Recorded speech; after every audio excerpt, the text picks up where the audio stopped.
Clash of the Classics. Hey everyone, Donnie here at Horsepower for an Hour. This is Clash of the Classics. Each and every week we come at you sometimes with a battle between two vehicles, other times with a single car in a single platform. For the next couple of weeks, we're going to take a look at each car individually so that we don't have any distractions. These features are made possible each and every week by the largest automatic transmission network in the world. They are the Automatic Transmission Rebuilders Association, or quite simply, the ATRA. Check them out anytime at atra.com. Today's going to be really cool for you Mopar fans out there. You're going to want to tune in because it's all about the 1968 Plymouth GTX. You talk about one heck of a cool ride, one of my favorite body styles. Many of you who've been tuning into us for the past 8 or 10 years will know that one of my favorite old shows was Adam 12, and in the 1968 running of that program, they used the 68 Belvedere, which had pretty much the same front end as this Plymouth GTX, one of the most stylish, at least in my opinion, classic cars of the time period. And with the new hot Roadrunner anchoring the lower rungs, a familiar name returned to top off Plymouth's mid-size muscle ladder. And for its second season, this GTX moved to the same redesigned Belvedere platform we just talked about a moment ago that was used by Roadrunner. Now, in keeping with the upscale mission, the GTX featured two-door hardtop and convertible body styles. The 68 Roadrunner, by the same token, started with a pillared coupe, but it did not offer a ragtop. Instead of adopting that 383 monster V8 as the base engine, the GTX carried over from the 67 powertrains. That 375 horsepower Magnum 440 cubic inch four-barrel was the standard. And with the Take No Prisoners, and I mean this thing was rocking, that 425 horsepower 426 Hemi, that was the sole engine option. That Torque Flight 727 automatic, which was probably, if not the premier transmission, definitely top three back in those days. That was a $206 extra on the Roadrunner. It was standard on the GTX, and the 4-speed manual was a no-cost alternative. Interestingly enough, back in those days when a manual transmission was far more popular than the automatic, in the Mopar divisions, because that 727 was so unbelievable, so performance-oriented, that was one of the platforms that most people, especially the enthusiasts back in those days, always selected the 727 over the manual transmission. But back to this car, both the GTX and the Roadrunners, they had similar suspension upgrades.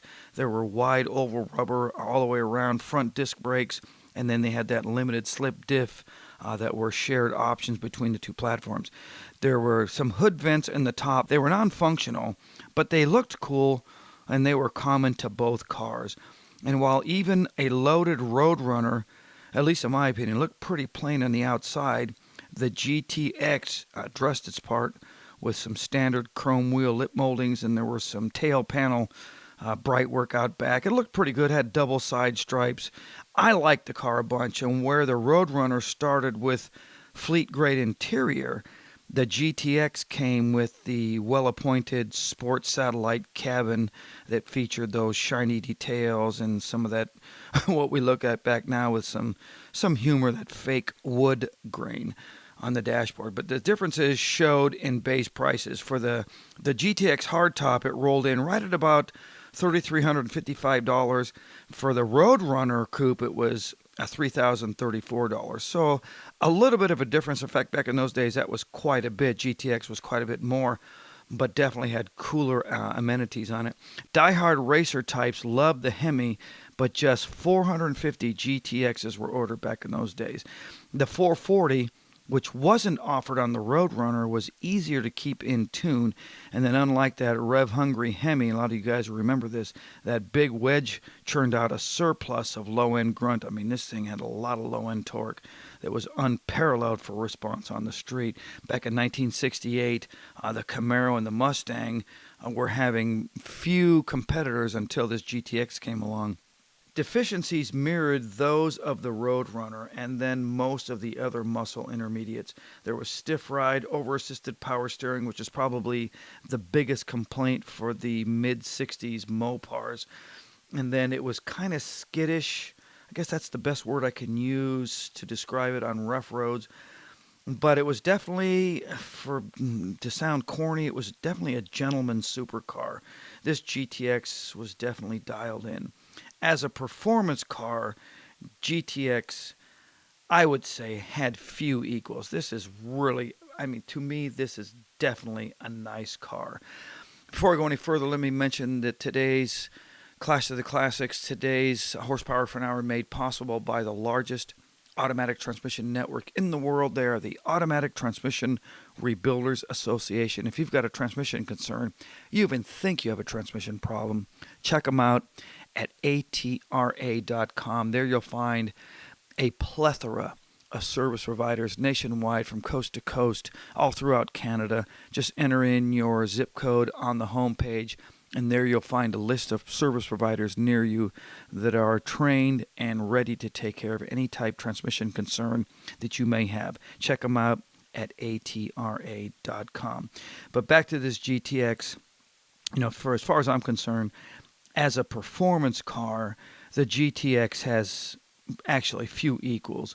Concluded Car Life magazine, and here's what they said. This was a quote: "With the 440 engine, it offers as much performance dollar per dollar as anything on the market, and then again more than most." And that's end quote. That came from Car Life magazine in 1968. This car wheelbase was about 116 inches. The weight was right at about 4,100 pounds. Dodge or Mopar made 17,500 of these cars, and the average or the typical asking price back then was $4,100. Here today, a true numbers matching 1968 GTX can get well into the $80,000 range, and if not more, depending on the level of build and the level of care that's been taken since this car was new. If you've got a Survivor car, your retirement is pretty much set. The displacement on the engine, 440 cubic inches. Fuel system was a 4-barrel carburetor. Compression ratio was 10-1. Horsepower right at 375 ponies. The torque rating right at 480 pound-feet. Unbelievable car. 0 to 60 in 6.4 seconds. And quarter mile time, 14 seconds at 97.9, almost 98 miles per hour through the quarter mile. Definitely a cool car. Take a look at some of the images that we have for you here on YouTube. This is one unusual car, not one that we see very much of. The Roadrunner we see often. The GTX we don't see as often as we would like to, especially at some of the car clubs and some of the car events that we do annually here at Horsepower for an Hour. But definitely a cool car. That's about all the time we have. Today's episode has been made possible by the Automatic Transmission Rebuilders Association, or simply the ATRA. If you guys got a transmission problem, you even think you have a trans concern, check them out at atra.com. That's all the time we have. We'll see you next week.